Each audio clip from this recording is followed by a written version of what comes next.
selamat datang di podcast edukatif. Nah, hari ini kita bakal ngobrol santai tapi penuh makna teman-teman tentang Ki Hajar Dewantara.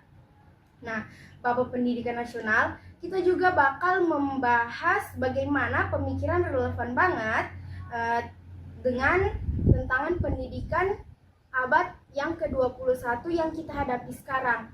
Nah, sebelum kita mulai ke pembahasannya, perkenalkan, nama saya Hairul Nisa dengan NIM A4012530239. Saya Renata Posundu dengan NIM A40125201198. Nah, di sini kita punya bintang tamu teman-teman. Nah, untuk bintang tamunya saya persilakan. Halo teman-teman semua, perkenalkan nama saya Gilbert Krisani Ugu dengan NIM A4012520 180 sebagai bintang tamu pada podcast hari ini. Oke, kita mulai dari dasar dulu ya. Siapa sih Ki Hajar Dewantara itu? Nah, Ki Hajar Dewantara adalah pendidik visioner yang percaya bahwa pendidikan itu harus memanusiakan manusia. Beliau memperkenalkan sistem Among, sebuah pendekatan pendidikan yang menuntun kontrak anak dengan kasih sayang, kebebasan yang bertanggung jawab, dan tanpa paksaan. Beliau juga menciptakan tiga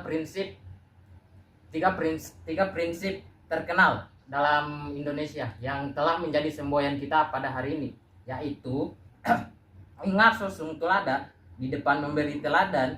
Lalu yang kedua ada ingmetya mangun karsa, di tengah membangun semangat. Lalu yang ketiga ada tutwuri handayani, di belakang memberi dorongan, yang sampai sekarang itu masih kita pakai dalam pendidikan nasional kita ini. Beliau memandang bahwa setiap anak punya potensi alamiah yang harus dituntun, bukan dipaksa. Pendidikan bagi Ki Hajar Dewantara bukan soal mengisi kepala anak, tapi membantu anak menemukan jati dirinya, seperti itu. Ya, baik, kita lanjut ke pertanyaan kedua ya. Nah, kalau kita pikir-pikir nih, Ki Hajar Dewantara sebenarnya pernah nggak sih kita rasakan waktu di sekolah atau kuliah? Pernah banget, banyak momen belajar kita yang selama dengan filosofinya. Yang pertama, ada pengalaman di sekolah.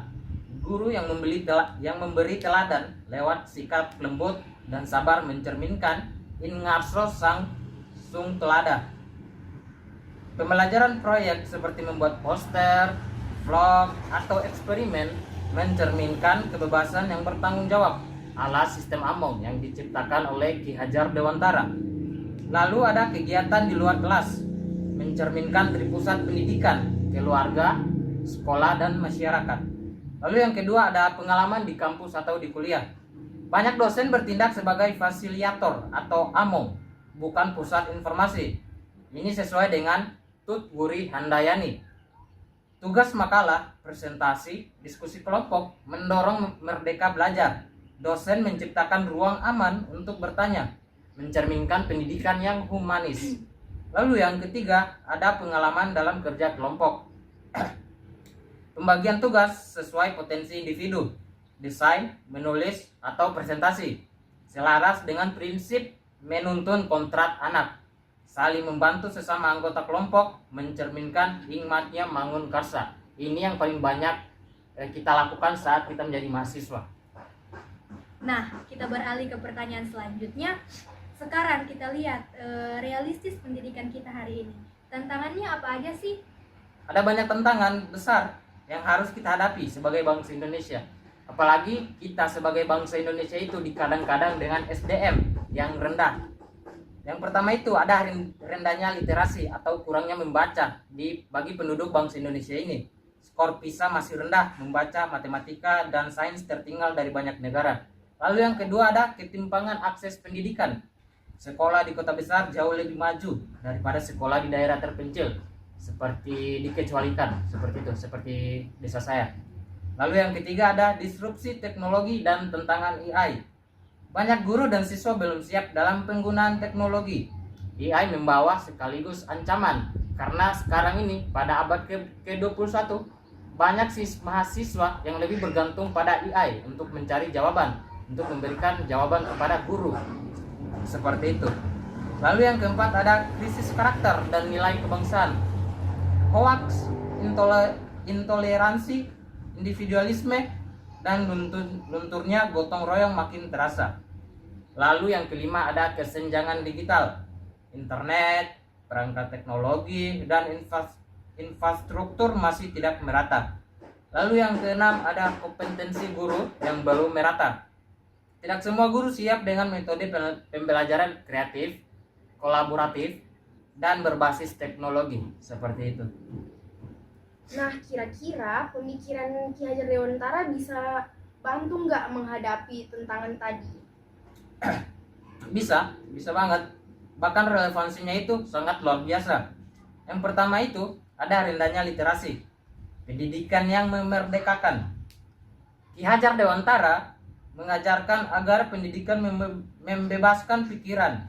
Fokusnya bukan menghafal, tetapi memahami, berpikir kritis, berpendapat, dan memecahkan masalah. Ini sejalan dengan literasi abad ke-21 dan juga sejalan dengan pelajaran pada filsafat yang kita pelajari ini.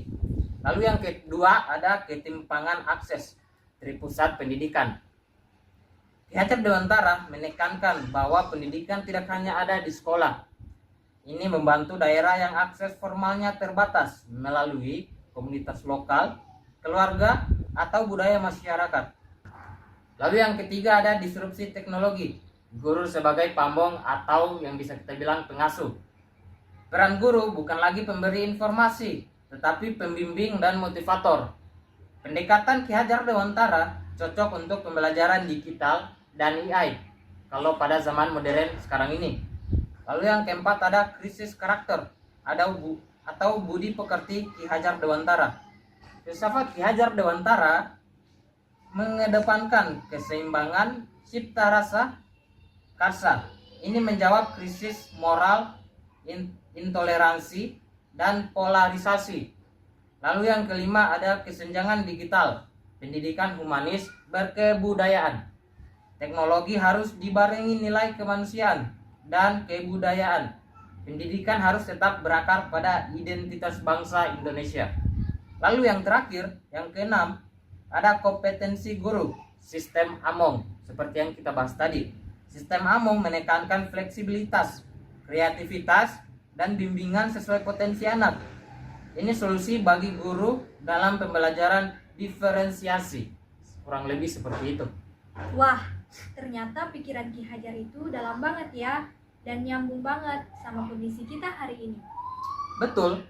Intinya pendidikan itu bukan soal teknologi, bukan soal angka, tapi tentang membentuk manusia yang merdeka lahir batin. Pendidikan masa depan harus tetap memegang nilai-nilai kemanusiaan yang diajarkan Ki Hajar Dewantara. Kalau dalam pemikiran saya, itu adab lebih penting daripada pendidikan. Kurang lebih seperti itu. Nah, setuju banget. Semoga diskusi ini bisa membuka mata kita bahwa pemikiran tokoh bangsa kita sendiri sangat relevan untuk menjawab tantangan abad yang ke-21. Dan pada akhirnya, pendidikan adalah proses menuntun kehidupan. Seperti kata Ki Hajar Dewantara, setiap orang menjadi guru, tapi setiap rumah menjadi sekolah.